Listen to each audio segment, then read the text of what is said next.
अस्तित्व संभावना कैसे है? क्योंकि अस्तित्व में अनंत रूपों में प्रकट होने की संभावना है। वो अनंत रूपों में प्रकट हो सकता है, लेकिन कोई भी रूप सत्य नहीं है, प्रतीत होता है, इसलिए वो संभावना ही है। जैसे मैं एक उदाहरण देता हूँ संभावना के बारे में। जैसे मिट्टी में कोई भी रूप लेने की संभावना है, घड़ा हो, बर्तन हो, गमला हो, मूर्तियाँ हो, लेकिन कोई भी रूप सत्य नहीं है, बदलता रहता है। थोड़ी देर के लिए प्रतीत होता है कि हाँ ऐसा रूप है, रूप के साथ नाम बदलता है और एक भ्रम होता है कि मिट्टी इस रूप में है, लेकिन वो थोड़ी देर रहता है, मिट्टी की वस्तु मिट्टी में मिल जाती है। उसी प्रकार अस्तित्व भी है, मिट्टी में वो संभावना बनी रहती है कोई भी रूप लेने की, अनंत रूप लेने की, अनंत प्रकार के। इसी प्रकार अस्तित्व भी है, कुछ न कुछ उभरता रहता है अस्तित्व के पटल पर, वो संभावना बनी रहती है, परंतु नाम रूप आते जाते हैं, वो प्रतीत होते हैं, वो माया है। जिस पटल पे प्रतीत होते हैं वो आप स्वयं है, वो तत्व है, वो बदलता नहीं, वो अस्तित्व का अपरिवर्तनशील आयाम है, वही आप हैं, उसी को ब्रह्म कहा गया है। अस्तित्व अनुभव करता और अनुभव के बारे में स्पष्टता नहीं आई। अस्तित्व अनुभव करता और अनुभव का तत्व शून्य है। अनुभव और अनुभव करता एक है, शून्य में परिवर्तन असंभव है, फिर अनुभव परिवर्तनशील और असत्य क्यों है? और ये भी कहा गया है कि अनुभव परिवर्तनशील होते हुए परिवर्तनशील नहीं है, संभावना मात्र है। कैसे है? कृपया मार्गदर्शन करें। तो मैंने अभी अभी उत्तर दिया है, संभावना कैसे है। ये प्रश्न अच्छा है कि शून्य में तो कोई परिवर्तन हो नहीं सकता, फिर अनुभव कैसे प्रकट है? मतलब कुछ तो परिवर्तन हुआ है, तो परिवर्तन को ध्यान से देखिए, वो स्मृति का भ्रम है। आपको परिवर्तन क्यों प्रतीत होता है?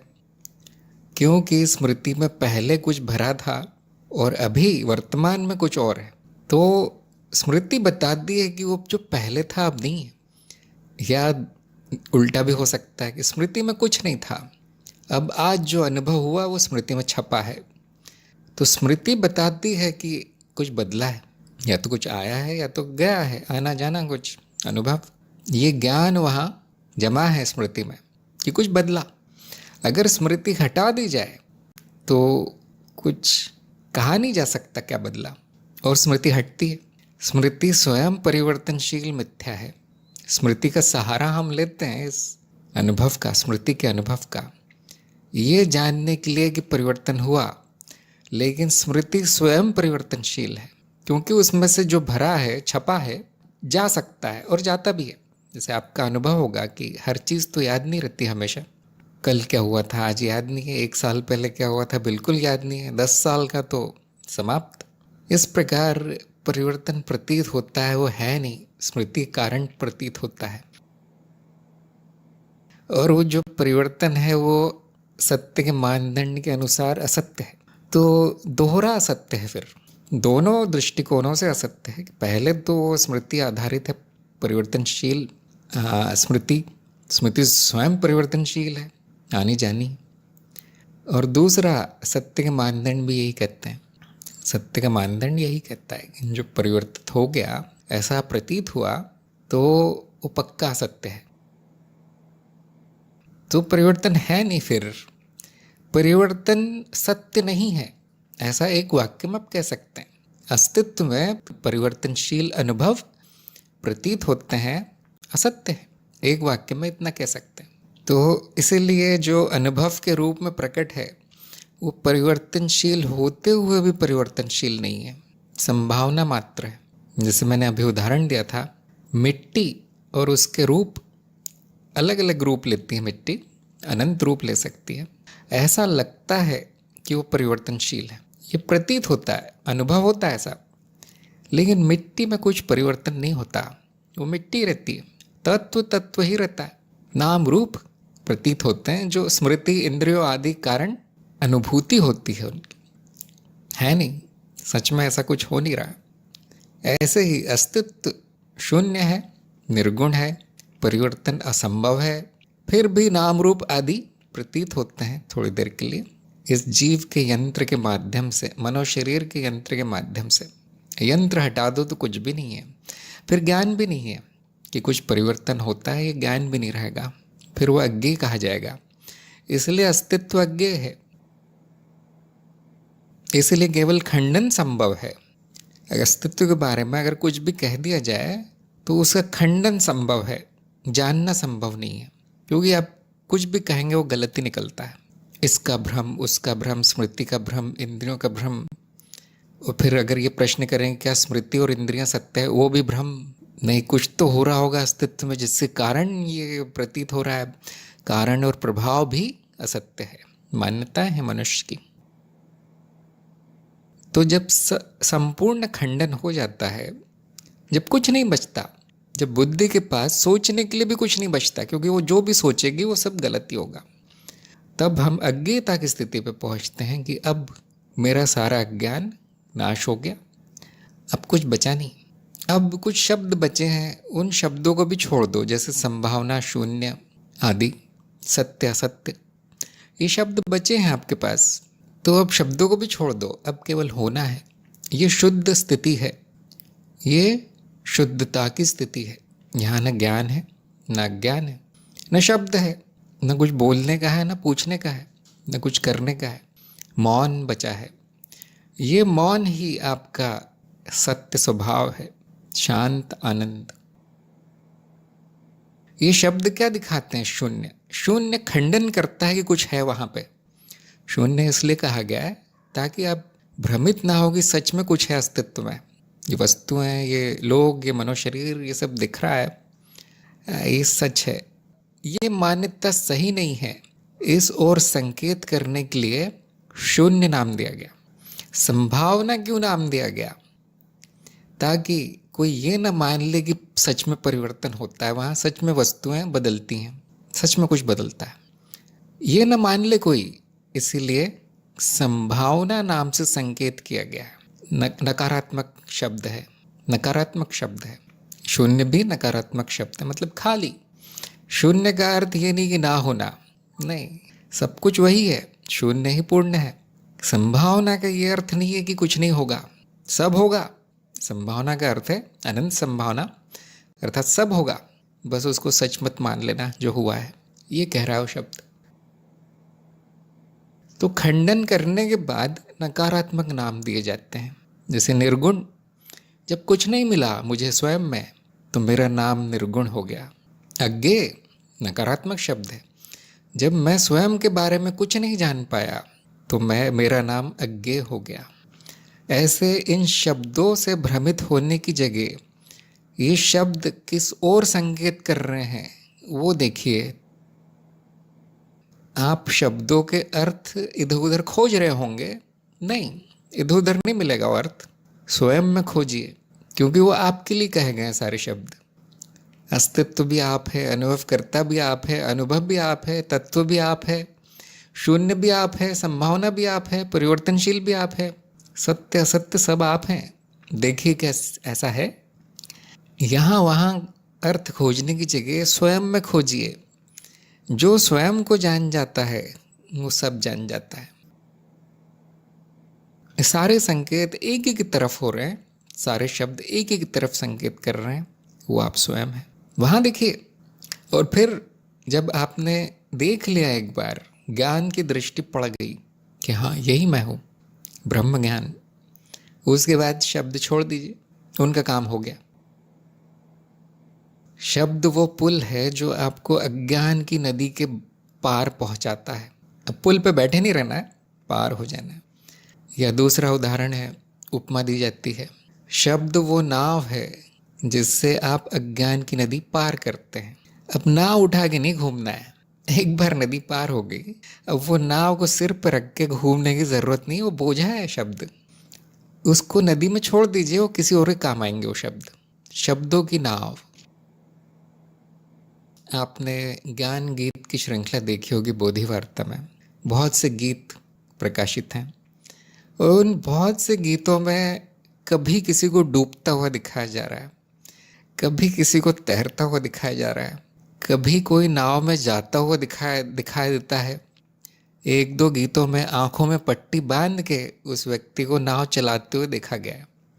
क्या अर्थ है इसका? नाव क्या दिखाती है? वो नदी का क्या अर्थ है? समझ गए होंगे आप लोग।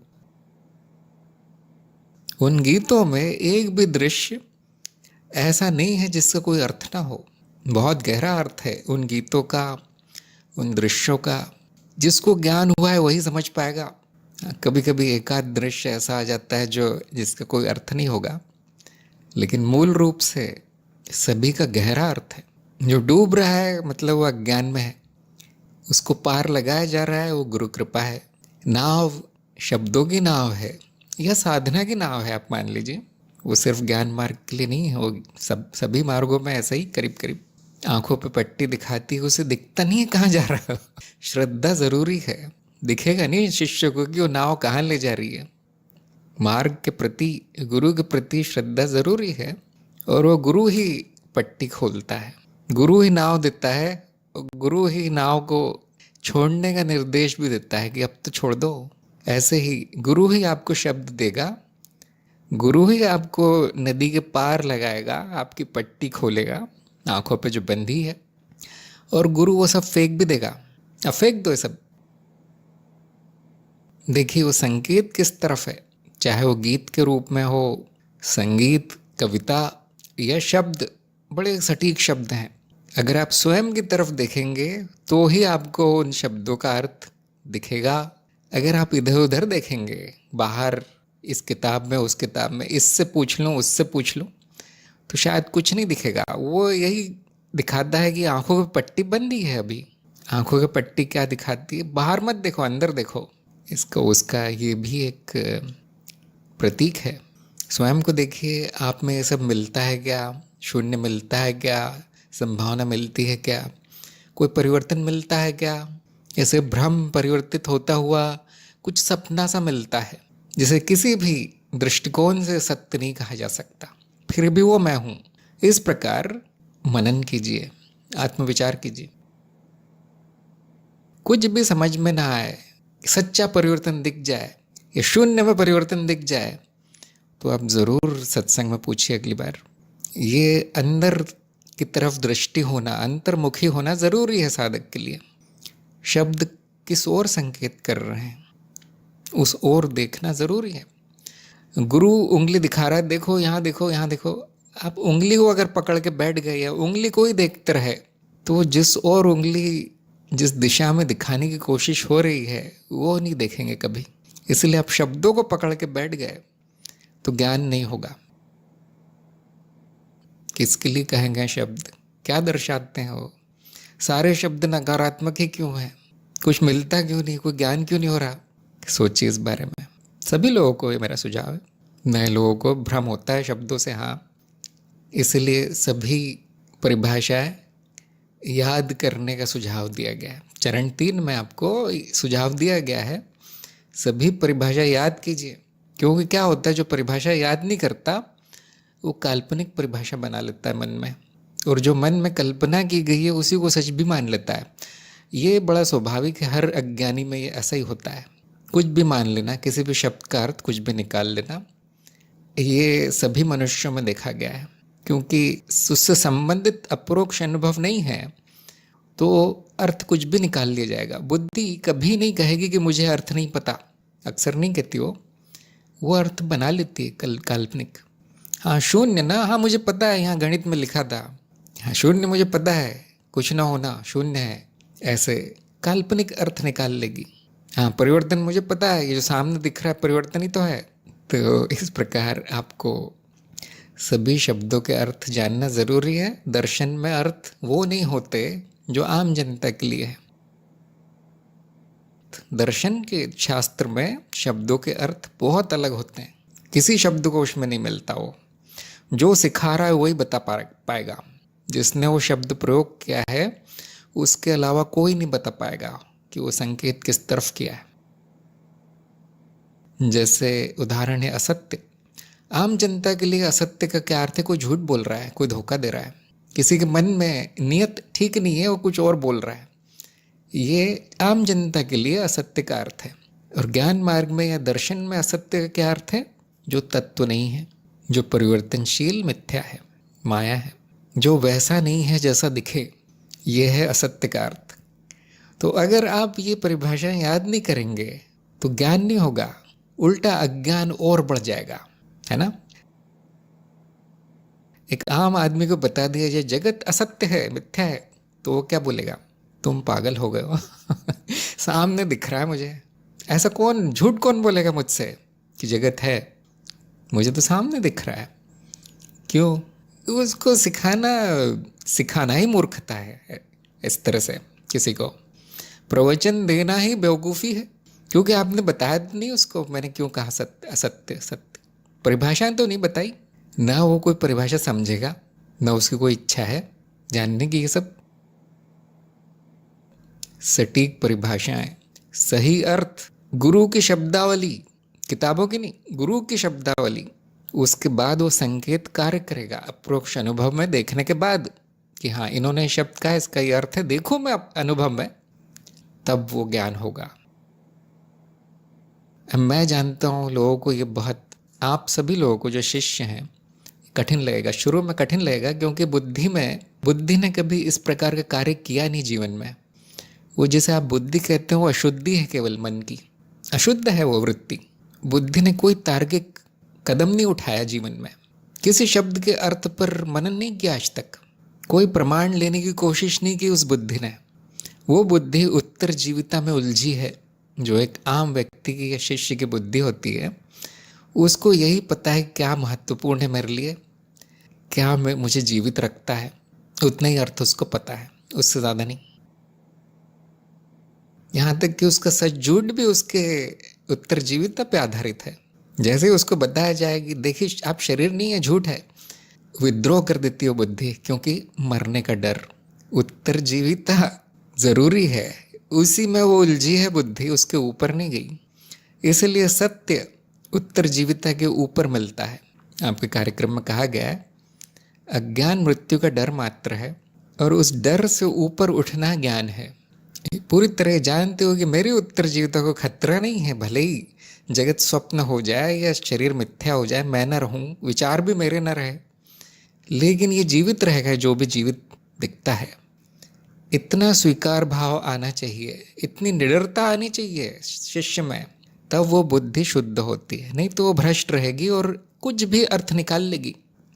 ऐसे व्यक्ति को ज्ञान नहीं होता। क्या आप लोगों ने कार्य किया है बुद्धि शुद्धि? क्या आपने उस बुद्धि के यंत्र का, बुद्धि अस्त्र है तो क्या उसका उपयोग सीखा है? क्या उसकी धार तेज की है? बुद्धि का कार्य अज्ञान के बंधनों को काटना है और कुछ नहीं है उसका कार्य। किसी में तत्व का अभाव क्या दर्शाता है? तत्व का अभाव नहीं होता। अगर कोई कहेगा कि यहाँ तत्व नहीं है तो वो अज्ञान दर्शाता है।